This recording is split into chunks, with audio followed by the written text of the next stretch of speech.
Welcome again guys to my channel. This is Janely Danyo. At sa video kong ito, ituturo ko po sa inyo kung paano po tayo mag-top up sa ating credit wallet gamit ang GCash. I-click lang po natin ito ang Mobit Drivers app. Ayan po. So ngayon po guys, andito na po tayo ngayon sa dashboard po ng ating Mobit Drivers app. Dito po sa bandang kaliwa po, makikita po natin yung earnings. So i-click po natin yan, ang earnings po, para po ma-proceed tayo doon sa ating credit wallet.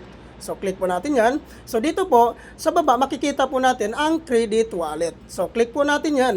So, ngayon po guys, ito po, meron pong tinatawag dito na two types of wallets. Ito po yung tinatawag na credit wallet tsaka cash wallet. Sa credit wallet po guys, dito nagtatap up po tayo dahil po dito nagbabawas ng commission po si Mobit sa per biyahe po natin.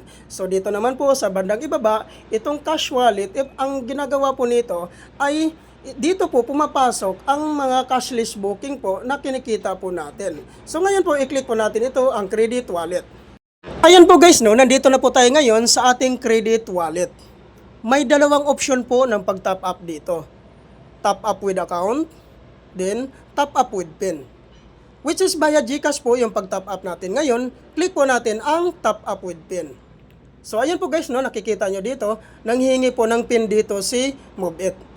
Which is hindi pa nga po tayo nakaka-create po dito ng PIN dahil po hindi pa po tayo nakapag-top up doon via GCash. So, click po natin itong GCash po natin. So, ngayon po, dito po, makikita nyo po dito sa GCash sa bandang right side ang bills. Yan po ang bills na kailangan po nating pindutin para po ma-proceed na po tayo doon sa search engine po ni GCash. Ayan po, no? So, dito po, nakikita natin dito sa bandang itaas, meron po ditong option po dito sa search engine po ni GCash po. So, which is, hahanapin po natin dito ang Grab Driver Voucher. So, dito no, sa bandang itaas, no, ito po yung search engine po ni GCash po sa bandang itaas. Ayan po yung naka-arrow po. Hahanapin, i-type po natin dyan ang Grab Driver Voucher. Yan po, type lang po natin dyan, no? So, habang nagtatype pa po tayo dyan, so lalabas na po kaagad yung Grab Driver Voucher. So, ito po yung i-click po natin. So, ito na po yung pinakalas na option po guys, no? Para po makapag-top up na po tayo. Ang gagawin lang po natin dito, ay kailangan lang po nating i-click ito, yung box dito sa bandang itaas. So, kung nakikita nyo dito, no? Sa bandang itaas, yung box na maliit. Ayan po. So, pag once okay na po yan, click nyo na po yan dyan. So, proceed naman po tayo dito sa baba, yung select amount. So, dito po, mag-try po tayo dito ng 50 pesos po, no? Para po, masusubukan po natin. So, select amount po tayo dito. Mamili lang po kayo dyan. Marami pong option dyan. Merong 50 pesos, merong 250, merong 500. So, which is, try lang po natin ito kung papasok po ba ito sa account po natin pag once na mag-top up po tayo. So, nasa inyo na po yan guys kung alin dyan ang pipiliin nyo. So, try natin itong 50. Ayan po. Then, dito naman po sa baba, makikita natin ang enter mobile number. So, kailangan po ang ilagay nyo dyang mobile number guys. Ito po yung ginagamit nyo sa Mobit account nyo po. So, ayan po guys, no, kailangan lang po natin dito i-type yung mobile number po natin. Make it sure guys na ang number po na gagamitin nyo po dito, yun po yung ginamit nyo po sa inyong Mobit Drivers app. So, ayan po, no, type lang po natin dyan.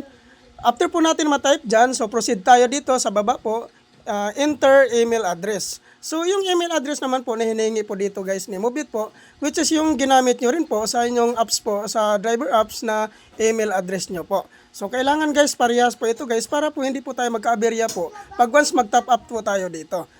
After po natin may type dyan ang ating email address guys, ay kailangan lang po nating i-review po muna kung tama po ba yung, o kung na-fill up na po lahat natin. So, ngayon po, nakikita nyo dito sa bandang ibaba, yung nakalagay po na next. So, yun po yung kailangan nating i-click. Click po natin yan.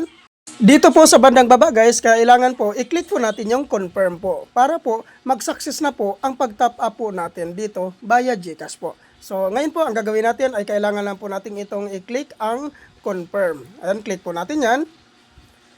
After po natin maklik yung confirm, so maya-maya po, magpapadala din kaagad si GCash ng confirmation po. Na dito na po, nakasaad po, nakalagay din po dito ang ating Grab e-voucher. So, ito po yung ikakopy po natin.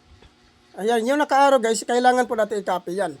So after natin makopy yan, so balik po tayo doon sa ano po natin, sa Move It Reverse Up po natin. So ngayon, i-click po natin ulit yung top up with pin. So ngayon, i-copy paste po natin dito yung kinapi natin doon sa text po ni GCash. Ayan po. So ayan po, kung napapansin niyo po, successfully na po yung ano po, yung registration po natin. So, napakadali lang po ang pag-top up dito guys, no, via GCash po. So, kung gusto niyo naman po, kung mas madali po, magtira na lang po kayo lagi ng cash wallet po para po pang top up nyo rin po sa inyong credit wallet. Kung gusto niyo pong madalian na pag-top up. So, ayan po guys, no. Thank you for watching.